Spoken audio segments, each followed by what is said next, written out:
السلام علیکم ورحمۃ اللہ تعالی وبرکاتہ۔ مرکز اہل سنت جامعہ رضویہ منظر اسلام کے یوٹیوب چینل ہم سبق درس نظامی میں آپ کا خیر مقدم ہے۔ پیارے بچوں، جنہوں نے اب تک ہمارے چینل کو سبسکرائب نہیں کیا ہے وہ ضرور سبسکرائب کر لیں اور بیل آئیکن یعنی گھنٹی بھی بجا دیں تاکہ ہر ویڈیو کی نوٹیفیکیشن اطلاع اپلوڈ کرتے ہی آپ تک پہنچ جائے، اور اپنے ساتھیوں سے بھی شیئر کرنا نہ بھولیں تاکہ ان کو بھی فائدہ حاصل کرنے کا موقع ملے، اور بات پسند آئے تو لائک بھی کیا کریں اور اپنے قلبی تأثر کو ضرور کمنٹ کر کے بتائیں۔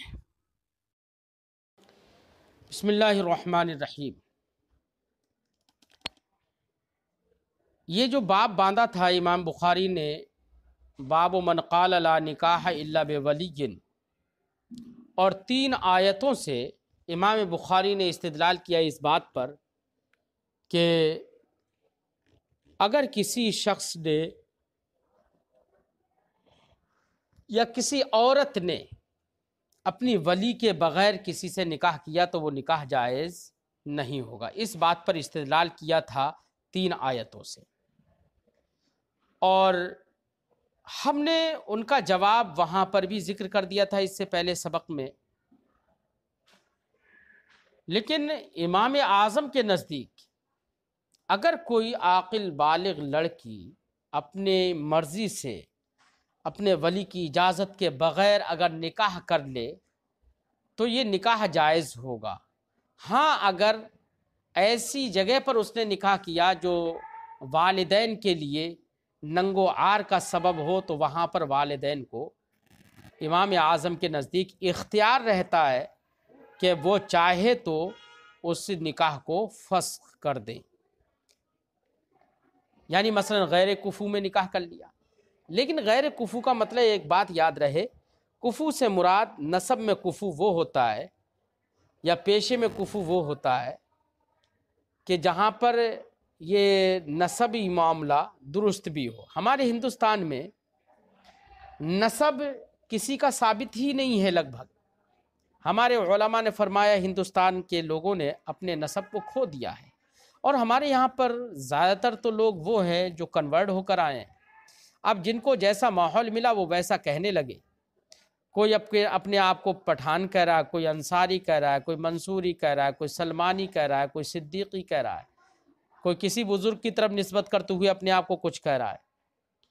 تو ہمارے یہاں پر در حقیقت یہ نسب ہیں بھی نہیں۔ ہاں، اگر پیشہ کوئی کر رہا ہے اور وہ پیشہ باعث رذالت ہے تو اگر لڑکی کے ماں باپ کے لیے لڑکے کا پیشہ باعث رذالت ہے تو باعث عار ہے تو ان کو یہ اختیار ہوگا کہ وہ نکاح فسخ کروا دے، لیکن نکاح ہو جائے گا۔ ایسا نہیں ہے کہ ماں باپ اور ولی کی اجازت کے بغیر نکاح جائز ہی نہیں ہے۔ ہماری دلیل، احناف کی دلیل، وہ آیت کریمہ ہے جس میں فرمایا گیا والمطلقات یتربصن انفسہن ثلاثۃ قروء۔ نہیں، دوسری ایک آیت کریمہ ہے حتی تنکح زوجا غیرہ، یعنی فإن طلقها فلا تحل له من بعد حتى تنكح زوجا غیرہ۔ یہ اللہ نے ارشاد فرمایا کہ اگر تیسری طلاق شوہر دے دے تو وہ عورت اس شوہر کے لیے اس وقت تک حلال نہیں ہوگی جب تک کہ وہ عورت کسی اور سے نکاح نہ کر لے۔ تو حتی تنکیحہ یہ واحد مؤنث غائب کا صیغہ ہے۔ یہ صیغہ یہ بتا رہا ہے کہ عورت کو یہ اختیار ہے کہ وہ خود سے نکاح کر لے، ٹھیک ہے؟ تو ورنہ تو تنکیحہ کی نسبت عورت کی جانب نہیں ہوتی بلکہ ینکح الولی ہونا چاہیے تھا، لیکن یہاں پر عورت کی جانب نسبت کر دی گئی ہے۔ یہ بتا رہا ہے، یہ نسبت یہ بتا رہی ہے کہ عورت کو اختیار ہے کہ وہ نکاح کر لے۔ ایسے ہی میں نے ایک حدیث پاک اس سے پہلے پیش کی تھی کہ اللہ کے رسول صلی اللہ علیہ وسلم نے ارشاد فرمایا الأیم احق بنفسها من ولیہا، جس کی تخریج امام بخاری اور وہ امام مسلم علیہ رحمۃ و رضوان نے، اور امام ابو داؤد اور امام ترمذی، امام نسائی وغیرہ بہت سارے محدثین نے اس حدیث کی تخریج کی ہے کہ نبی کریم صلی اللہ علیہ وسلم نے فرمایا کہ بیوہ اپنے آپ کی زیادہ حقدار ہے میں ولی یہ اپنے ولی کی بنسبت۔ تو اس سے ہی پتہ چل رہا ہے کہ عورت جب اپنے آپ کی زیادہ حقدار ہے تو اس کو اس بات کا حق ہے کہ وہ نکاح کر لے۔ تو یہ ہمارے طرف سے بھی جواب ہوئے، لیکن حدیث پاک آگے پڑھنے کے لیے رہ گئی تھی، اب ہم اس حدیث پاک کو پڑھتے ہیں۔ قال یحییٰ ابن سلیمان، امام بخاری علیہ رحمت و رضوان فرماتے ہیں، یحییٰ ابن سلیمان یہ امام بخاری کے ایک استاذ ہیں۔ یحییٰ ابن سلیمان نے کہا حدثنا ابن وہب عن یونس، ہم سے حدیث بیان کی ابن وہب نے، وہ روایت کرتے ہیں یونس سے، تحویل سند۔ قال، امام بخاری فرماتے ہیں وحدثنا احمد بن صالح، ہم سے حدیث بیان کی احمد ابن صالح نے، قال انہوں نے کہا حدثنا عنبسہ، ہم سے حدیث بیان کی عنبسہ ابن خالد نے، قال انہوں نے کہا حدثنا یونس، ہم سے حدیث بیان کی یونس ابن یزید نے، وہ روایت کرتے ہیں ابن شہاب سے، قال انہوں نے کہا اخبرنی عروۃ، اب دیکھو یونس تک یہاں پر بھی آ گئی، حدثنا یونس، ٹھیک ہے، اور وہاں پر یونس سے پہلے راوی کون تھے وہاں اس سے پہلے؟ وہ تھے ابن وہب، اور یہاں پر یونس سے پہلے کون ہے؟ عنبسہ، تو دونوں راوی الگ الگ ہو گئے نا، تو یونس پر آ گئی۔ اب یونس کے بعد عن ابن شہاب، حضرت ابن شہاب سے وہ روایت کرتے ہیں، قال انہوں نے کہا اخبرنی عروۃ بن زبیر، مجھے خبر دی عروہ ابن زبیر نے، ان عائشہ زوج النبی صلی اللہ علیہ وسلم، حضرت عائشہ صدیقہ جو نبی کریم صلی اللہ علیہ وسلم کی بیوی ہیں، اخبرت ہو، انہوں نے حضرت عروہ ابن زبیر کو بتایا، ان النکاح فی الجاہلیت کانا علی اربعۃ انحاء، کہ حضرت عائشہ نے یہ بیان فرمایا کہ نکاح زمانہ جاہلیت میں 4 صورتوں پر ہوتا تھا۔ کتنی صورتوں پر؟ علی اربعۃ انحاء، 4 صورتوں پر نکاح ہوتا تھا۔ فالنکاح منہا نکاح الناس اليوم، تو ان میں سے ایک نکاح تو وہ ہوتا تھا جو آج کل لوگوں میں رائج ہے۔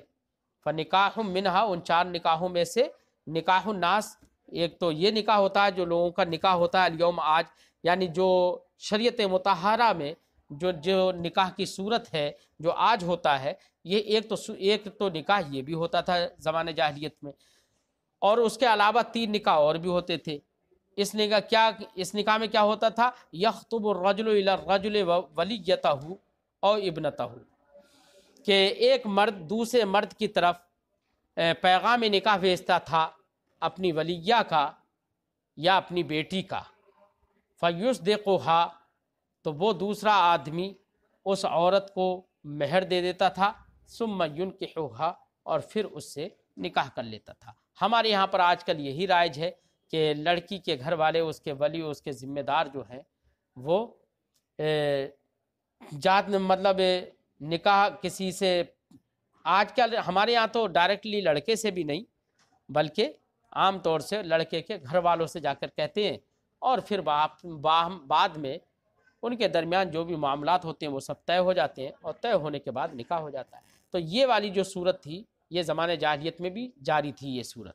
اب اس روایت سے امام بخاری نے اس روایت کو جو ذکر کیا ہے وہ اس لیے ذکر کیا ہے کہ حضرت عائشہ صدیقہ نے جو 4 نکاح ذکر کیے ہیں، ان میں پہلی جو صورت ذکر کی ہے نکاح کی، تو پہلی صورت میں یہی ہے جو اسلام میں طریقہ ہے، اور اس صورت میں یہ ہے یخطب الرجل الی الرجل ولیتہ او ابنتہ، کہ مرد اپنی ولیہ یا اپنی بیٹی کا نکاح کا پیغام دوسرے مرد تک پہنچاتا ہے، پھر وہ مرد دوسرا جو ہے وہ اس پر کیا کرتا ہے، اس کو مہر دے دیتا ہے اور نکاح کر لیتا ہے۔ تو اس سے امام بخاری کا استدلال کرنا ہے اس بات پر، دیکھیے یخطب الرجل ابنتہ کا معنی ہے یہ ہے کہ مرد اپنی بیٹی کا پیغام نکاح دوسرے کو دے رہا ہے۔ اس کا مطلب یہ ہے کہ ولی کی اجازت کے بغیر وہ عورت نکاح نہیں کر سکتی، اس کا ولی نکاح کی اجازت دے رہا ہے، ایک نکاح کا پیغام دے رہا ہے، ٹھیک ہے۔ یہی لفظ جو ہے محل استشہاد ہے، اور 3 صورتیں اور بھی نکاح کی ذکر کی ہیں۔ پھر حضرت عائشہ نے آگے فرمایا کہ یہ 4 نکاح کی صورتیں تھیں، جن میں سے 3 صورتیں جو ہے وہ ختم کر دی گئیں شریعت میں، اور ایک صورت وہی باقی ہے جو آج بھی موجود ہے، ٹھیک ہے۔ امام بخاری کا حدیث لانے کا مقصد بھی سمجھ میں آ گیا ہوگا اسی جملے سے، یخطب الرجل الی الرجل ولیتہ او ابنتہ۔ فیصدقها تو اس کو وہ صداق دے دیتا تھا یعنی مہر دے دیتا تھا، ثم ینکحها پھر اس سے نکاح کر لیتا۔ ونکاح الاخر اور ایک دوسرے کا دوسرا نکاح یعنی دوسری صورت نکاح کی زمانہ جاہلیت میں یہ تھی، کان الرجل یقول لامرأته کہ مرد عورت سے کہتا تھا، اذا جب اپنی بیوی سے کہتا تھا، اذا طہرتی من تمسیحا ارسلی الی فلان فاستبضعی منہ، اس کو نکاح استبضاع کہا جاتا ہے۔ کیا کہ مرد اپنی بیوی سے کہتا تھا، زمانے جاہلیت میں دیکھیے یہ بھی جاری تھا کہ مرد اپنی بیوی سے کہتا تھا کہ اذا طہرتی جب تو اپنے حیض سے پاک ہو جائے، تمس کا معنی حیض، جب تم اپنے حیض سے پاک ہو جاؤ، ارسلی الی فلان تو فلاں کے پاس اپنے بضع کا پیغام بھیج دینا، فاستبضعی منہ تو اس سے تو استبضاع کرنا۔ استبضاع یہ بضع سے بنا ہے، اور بضع کہتے ہیں عورت کی شرمگاہ کو، تو مطلب یہ ہوا استبضاع کا معنی یہاں پر جماع کا ہوا، فاستبضعی منہ تو تم اس سے جماع کرنا۔ خلاصہ گفتگو یہ ہے بیٹا کہ زمانہ جاہلیت میں 4 طرح کے نکاح جاری تھے، مطلب چلتے تھے، 4 صورتیں ہوتی تھی نکاح کی، ان میں سے ایک صورت تو وہی ہے جو آج بھی اسلام میں ہے، اور دوسری صورت یہ ہے کہ ایک مرد اپنی بیوی سے کہتا تھا کہ جب تو پاک ہو جائے تو پھر فلاں مرد کے پاس اپنا بلاوا بھیجنا اور اس سے کہنا کہ تو مجھ سے جمع کر لے، تو وہ اس سے جمع کا مطالبہ کرتی تھی۔ یہ بھی ایک نکاح کی صورت ہوتی تھی کہ پھر وہ اس سے جمع کر لیتا تھا اور اس کے بعد میں جمع کر کے اس عورت سے الگ ہو جاتا تھا، ٹھیک ہے، اور یہ شوہر جو ہے اس سے الگ ہو جاتا تھا اور اس کو چھوتا نہیں تھا، اور وہ دوسرا شخص جو تھا وہ اس سے جمع کرتا رہتا تھا، یہاں تک کہ حمل ظاہر ہو جاتا تھا اسی آدمی سے جس سے یہ جمع کر رہی ہے، ٹھیک ہے۔ حمل جب ظاہر ہو جاتا تھا تو پھر اس عورت کا شوہر اس سے ملتا تھا، ٹھیک ہے، یہ صورت تھی اس زمانے میں۔ یہ در حقیقت ہوتا کیا تھا؟ ہوتا یہ تھا کہ اگر کوئی بدصورت شوہر ہے تو وہ یہ چاہتا تھا کہ میری بیوی کسی اور سے جمع کرائے، اور جمع کرانے کے بعد جب حمل ٹھہر جائے ایسے آدمی سے جمع کروائے کہ جو با اثر ہو، با رسوخ ہو اور خوبصورت ہو، تاکہ میرا بچہ جو بھی پیدا ہونے والا ہو وہ خوبصورت پیدا ہو۔ اس لیے یہ زمانہ جاہلیت میں اس نکاح کی یہ والی صورت جاری تھی، ٹھیک ہے، اس لیے یہ کرتے تھے۔ تو دوسری صورت بتا رہی ہیں، فرماتی ہے وَالنِّکَاحُ الْآخَر، دوسری نکاح یہ ہے، کان الرجل یقول لامرأته کہ مرد اپنی بیوی سے کہتا تھا، کیا اذا طہرتی من تمسھا جب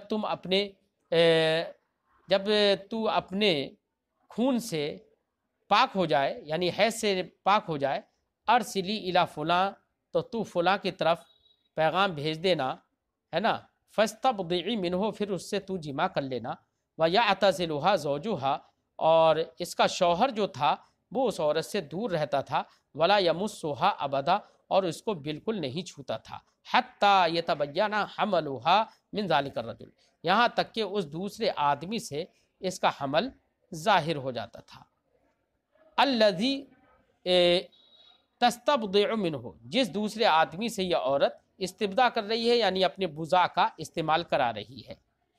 فاذا تبین حملھا تو جب اس کا حمل ظاہر ہو جاتا تھا، اصابھا زوجھا تو اب اس کا شوہر جو ہے اس سے پھر جمع کرتا تھا، اذا احب جب وہ چاہتا تھا تب جمع کرتا تھا، وانما یفعل ذلک اب رہی یہ بات کہ یہ شوہر ایسا کیوں کرتا تھا زمانے جاہلیت میں، تو کہتے ہیں رغبتاً فی نجابت الولد، ولد کی شرافت میں رغبت کرنے کے لیے، یعنی اگر کسی اچھے آدمی سے بچہ پیدا ہو جائے گا، حمل ٹھہر جائے گا تو بچہ اچھا ہوگا، پھر یہ سوچ کر یہ کرواتے تھے، یعنی دوسرے کا مادہ منویہ سے اپنی بیوی کے رحم میں بچہ پیدا کروانا چاہتے تھے، جو اور اس کو اسلام نے حرام قرار دیا، یہ ناجائز ہے، ٹھیک ہے۔ یہ وہی صورت ہے جو آج کے زمانے میں ٹیسٹ ٹیوب کا جو طریقہ رائج ہو رہا ہے، تو ٹیسٹ ٹیوب میں بھی بیٹا یہی ہوتا ہے کہ اگر کسی مرد و عورت کے میاں بیوی کے بچے کی پیدائش نہیں ہو پا رہی ہے، ٹھہر نہیں پا رہا ہے، حمل نہیں ہو پا رہا ہے، تو ٹیسٹ ٹیوب میں ہوتا کیا ہے؟ ٹیسٹ ٹیوب میں یہی ہوتا ہے کہ وہ دوسرے مرد کا، ڈاکٹرز جو ہیں وہ دوسرے مرد کا نطفہ، چاہے وہ کرائے پہ، چاہے وہ ادھار لیتی ہوں یا پیسے سے حاصل کرتی ہوں، یا کسی مرد کو شہوت دے کر اس کا مادہ منویہ نکالتی ہوں، کل ملا کر ڈاکٹرز جو ہیں دوسرے کا مادہ منویہ لیتی ہیں اور اس عورت کے رحم میں اس کو رکھ دیتی ہیں، اور اس کا پھر ٹریٹمنٹ چلتا ہے، علاج چلتا ہے، اس طریقے سے دوسرے کے مادہ منویہ سے بچے کی پیدائش کرتے ہیں۔ تو یہ جو ٹیسٹ ٹیوب کا جو سلسلہ آج کے زمانے میں جاری ہو رہا ہے، یہ در حقیقت زمانے جاہلیت کی طرف یہ زمانہ جا رہا ہے۔ زمانے جاہلیت میں یہ صورت روا تھی، جیسے کہ آپ نے ابھی پڑھی۔ فَكَانَ هَذَا النِّكَاحُ نِكَاحَ الْاِسْتِبْضَاء، تو یہی نکاح استبضاء تھا، کیونکہ اس میں عورت اپنے بضع کا دوسرے سے استعمال کراتی تھی۔ وَنِكَاحٌ آخر، اور ایک دوسرا نکاح ہوتا تھا، یعنی تیسری صورت نکاح کی بتا رہی ہیں، کیا يَسْتَمِعُ الرَّهْطُ مَا دُونَ الْعَشَرَةِ، یہ بھی زمانہ جاہلیت کے ایک عجیب نکاح کی صورت تھی۔ کیا؟ يَسْتَمِعُ الرَّهْطُ مَا دُونَ الْعَشَرَةِ، 10 سے کم لوگ جمع ہوتے تھے۔ سوچو، 10 سے کم لوگ، یہ بھی کیسا رواج رہا ہوگا۔ 10 سے کم لوگ اکٹھے ہوتے تھے، اور اکٹھے ہونے کے بعد کسی عورت کے یہاں پر چلے جاتے تھے، اور وہ عورت اس سے کچھ نہیں کہتی تھی، وہ سب مل کر اکٹھے یکے بعد دیگرے اس سے جمع کرتے تھے، اور جمع کرنے کے بعد میں وہ عورت حاملہ ہو جاتی تھی، اور اس کے بعد وہ بچے کو پیدا کرتی، پھر بچے کو پیدا کرنے کے بعد میں انہی جتنے لوگ آئے تھے نا، جو بھی اس سے ملے تھے، ان تمام لوگوں کی طرف پیغام بھیجتی تھی کہ تم لوگوں نے میرے ساتھ یہ کیا، تم سب لوگ میرے پاس آؤ۔ اب ان میں سے کوئی انکار نہیں کر سکتا تھا، اس وقت کا رول رہا ہوگا ایسا کہ کوئی منع نہیں کر سکتا تھا، کوئی بات اس سے اپنے آپ کو بچا نہیں سکتا تھا، سب کے سب عورت کے پاس جمع ہوتے تھے، اور پھر عورت ان سب سے کہتی تھی، تمہیں معلوم ہے نا جو تم نے میرے ساتھ کیا تھا، یعنی جو زناکاری تم نے میرے ساتھ کی تھی وہ تم سب جانتے ہو، میں نے اسی زناکاری سے یہ بچہ جنا ہے۔ اب وہ عورت ان مردوں میں سے جس کے ساتھ بہتر سمجھتی تھی، اس کا نام لے کر کہہ دیتی تھی کہ اے فلاں، یہ تیرا بچہ ہے، تیرے نطفے سے یہ بچہ پیدا ہوا ہے۔ تو اب لوگ وہاں پر اس بچے کو اسی آدمی کے ساتھ جوڑ دیتے تھے جس کے ساتھ وہ عورت اس کا نام جوڑ دیتی تھی کہ اس کا بچہ ہے۔ اب وہ حقیقت میں چاہے کسی کا بھی رہا ہو، تو وہاں کے معاشرے میں، جاہلیت کے معاشرے میں، سب لوگ اس بچے کو اسی آدمی سے جوڑ دیتے تھے، اور اب اس آدمی سے اس کو وراثت بھی ملتی تھی، اس آدمی کا وہ بچہ کہلاتا تھا، اور اسی کی طرح وہی آدمی اس کا باپ کہلاتا تھا۔ یہ عجیب و غریب زمانہ جاہلیت کی رسم تھی، جس سے لگتا ہے کہ عورتوں کو صرف استعمال ہی کیا جاتا تھا، عورتوں کو صرف اپنی ہوس کا ایک ذریعہ بنایا ہوا تھا۔ یہ تھا زمانہ جاہلیت۔ فرماتے ہیں کہ وہ نکاح آخر، ایک دوسری صورت ہوتی تھی نکاح کی، یستمع الراحت ما دون العشرہ، 10 سے کم لوگ جمع ہوتے تھے، فیدخلون علی المرأۃ، تو سب کے سب 10 کے کلہم، سب کے سب عورت کے پاس جاتے تھے، یصیبھا، اور اس سے جمع کرتے تھے۔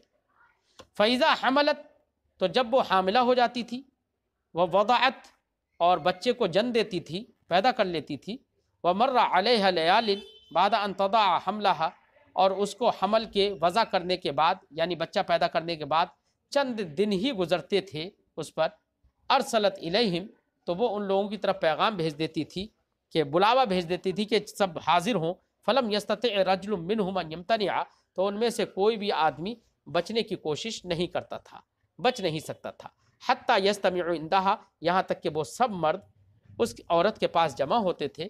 تقول لہم، ان سے وہ عورت کہتی تھی، قد عرفتم الذی کان من امرکم، تم نے وہ جان لیا نا جو تمہارا معاملہ تھا، یعنی جو تم نے میرے ساتھ کیا تھا وہ سب تم کو معلوم ہے نا. وقد ولدت، تو حالانکہ جبکہ میں نے وہ بچہ جن دیا ہے.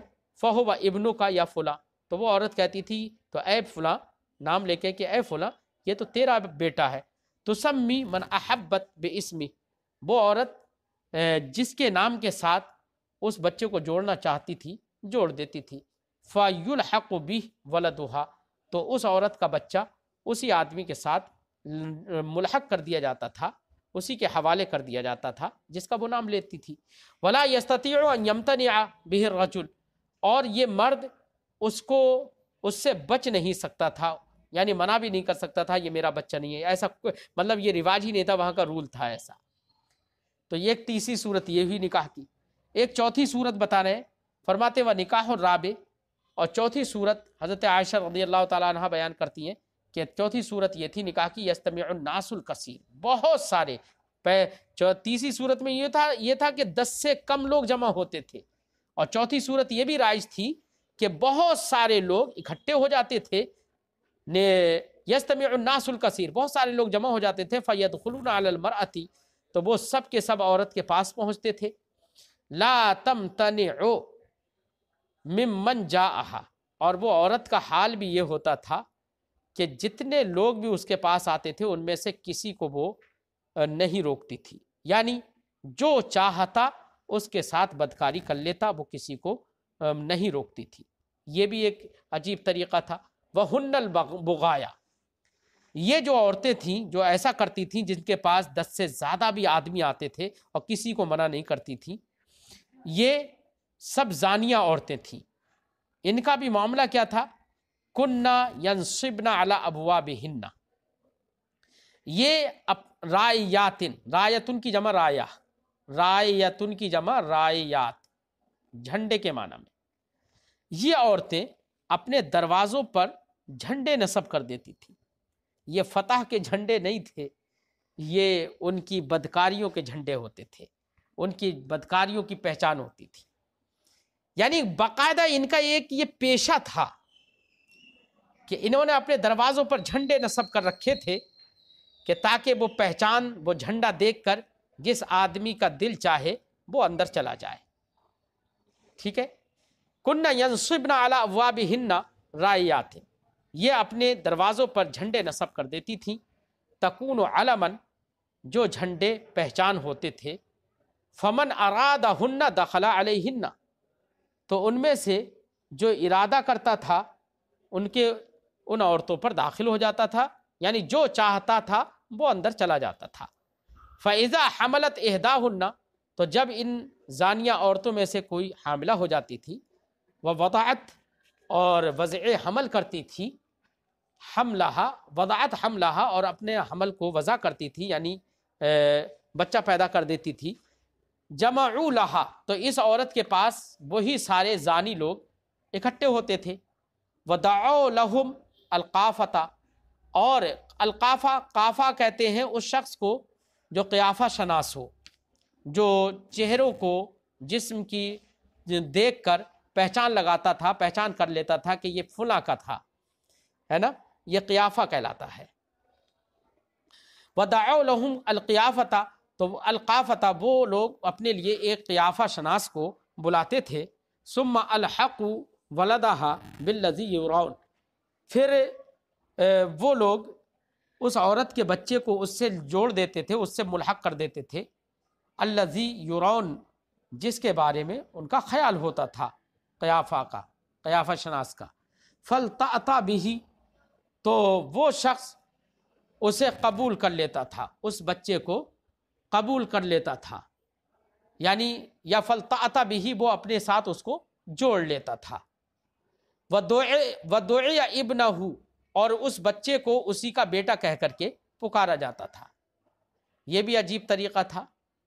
یہ دونوں طریقے کہ عورتیں جھنڈے نصب کر لیتی تھیں باقاعدہ، یہ جھنڈے نصب کرنا تاکہ یہ پہچان ہو جائے کہ اس گھر میں ایسا کام ہوتا ہے، یہ جھنڈے نصب کرنا بھی بیٹا آج کے زمانے میں اگرچہ اس کے جھنڈے تو نصب نہیں کیے جاتے، لیکن اتنا ضرور ہے کہ کچھ ایسے ہوٹلز جگہ جگہ پر کھل گئے ہیں، کچھ ایسے بار بھی کھل گئے ہیں، کچھ مساج پارلر بھی ایسے کھل گئے ہیں جن میں کھلے عام فل باڈی مساج کے نام پر ہر طرح سے ننگئی ہو رہی ہے۔ تو زمانہ جاہلیت کے جو طور طریقے تھے، اب یہ ہے کہ یہاں جھنڈے نہیں ہیں، یہاں پر لکھا ہوا ہے فل باڈی مساج، کہیں پر لکھا ہوا ہے بار، کہیں کچھ لکھا ہوا، اور ان میں کام سب اس طرح کے ہوتے ہیں جیسے کہ آئے دن پولیس چھاپہ ماری کرتی رہتی ہے۔ جب پولیس کو ہفتہ وغیرہ نہیں پہنچتا ہے، تو ہمارے یہاں کی پولیس تو تبھی ایسے کام کرتی ہے جب ان کو ہفتہ نہیں پہنچتا ہے، ورنہ تو ان کے آنکھوں کے سامنے سب کچھ ہوتا رہے وہ کچھ نہیں کہتی ہے۔ یہی حال ہے اپنے یہاں کا، اللہ خیر کرے۔ تو اب آج کے زمانے میں جھنڈے تو نہیں لگاتے، لیکن لکھا تو رہتا ہے نا، پڑھنے والے لوگ پڑھتے ہیں کہ یہاں پر اس کے اندر کیا ہو رہا ہے، یہ سب ہوتا ہے۔ بڑے بڑے ہوٹلوں میں اس طرح کی ننگیاں ہوتی ہیں۔ تو یہ بھی طریقہ جو ہے در حقیقت زمانہ جاہلیت کی طرف اب زمانہ پلٹ رہا ہے۔ ایسی یہاں پر چار طرح کے نکاح حضرت عائشہ صدیقہ رضی اللہ تعالیٰ عنہا نے بتائے ہیں۔ فرماتی ہے وَدُعِيَ ابْنَهُ، اور اس بچے کو اس کا بیٹا کہہ کر کے پکارا جاتا، لا يمتنع من ذلك، اور وہ شخص اس سے انکار نہیں کر سکتا تھا۔ فلما بعث محمد صلی اللہ علیہ وسلم، تو جب نبی کریم صلی اللہ علیہ وسلم مبعوث فرمائے گئے بالحق، حق کے ساتھ، ہدم نکاح الجاہلیہ کلہ، تو نبی کریم صلی اللہ علیہ وسلم نے جاہلیت کے سارے نکاح کو منہدم فرما دیا، الا نکاح الناس اليوم، سوائے اس نکاح کے جو آج موجود ہے۔ یہاں پر اس حدیث میں چار طرح کی نکاح کی صورتیں چار بتائی گئی ہیں، جبکہ چار کے علاوہ بیٹا اور بھی نکاح کی صورت تھی۔ زمانہ جاہلیت میں نکاح متعہ بھی تھا۔ نکاح متعہ کا مطلب ہم بتا چکے ہیں کہ ابتدائی اسلام میں بھی یہ رہا، پھر اس کے بعد ہمیشہ ہمیشہ کے لیے منسوخ ہو گیا۔ ایسی زمانہ جاہلیت میں ایک نکاح بدل بھی تھا۔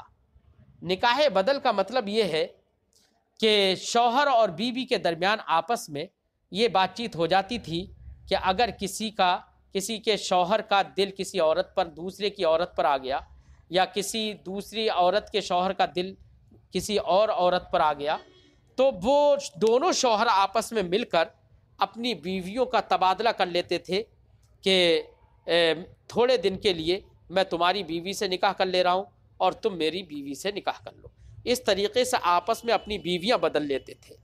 یہ بھی طریقہ آج دنیا میں رائج ہو رہا ہے، اور جگہ جگہوں پر ہمارے انڈیا میں تو ابھی ایسا نہیں ہوتا ہے، لیکن جگہ جگہوں پر کچھ ملکوں میں یہ سنا جاتا ہے کہ باقاعدہ اس طرح کی قرعہ اندازی ہوتی ہے لوگوں کے درمیان کہ اپنے کاروں کی چابیاں ڈال دیتے ہیں، اب جس کے ہاتھ میں جس کار کی چابی آ جائے اسی کی بیوی اس کے ساتھ۔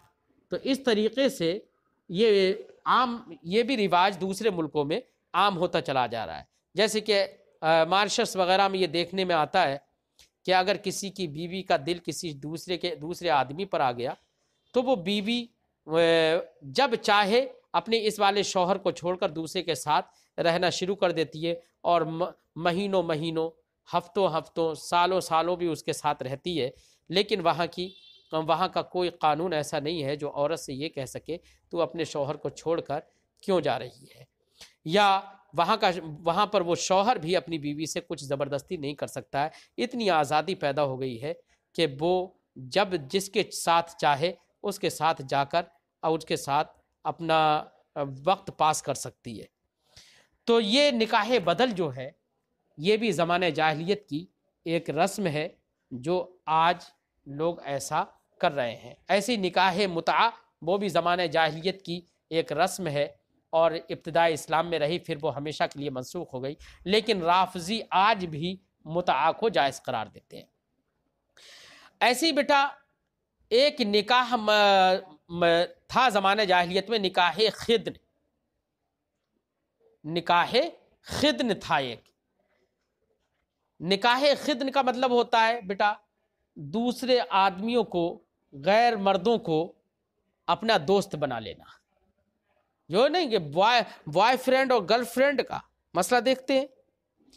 اب یہ نکاح خدن کا مطلب یہ سمجھ لیجئے دوسرے کو اپنا دوست بنا لینا، دوسرے مرد کو۔ تو اگر کوئی عورت دوسرے مرد کو اپنا دوست بنا لے رہی ہے اور وہ دوستی اس حد تک چلی گئی کہ اب اس کے ساتھ اٹھ بھی رہا ہے، بیٹھ بھی رہا ہے، کھا بھی رہا ہے، ہم بستر بھی ہو رہا ہے، نکاح نہیں ہوا، بس ایسے ہی سب کچھ ہو رہا ہے، جیسے کہ یہ آج ہندوستان میں بھی ہوتا ہے۔ کوئی بھی اپنی گرل فرینڈ کو لے کر کہیں پر بھی چلا جا رہا ہے، نہ اور لڑکی کے ماں باپ کو کوئی فکر، نہ لڑکے کے ماں باپ اس سے ناراض، سب خوش ہیں۔ کوئی بھی لڑکا اپنی گرل فرینڈ کو لے کر کہیں پر بھی چلا جا رہا ہے، اس کے ساتھ اٹھنا بیٹھنا ہے۔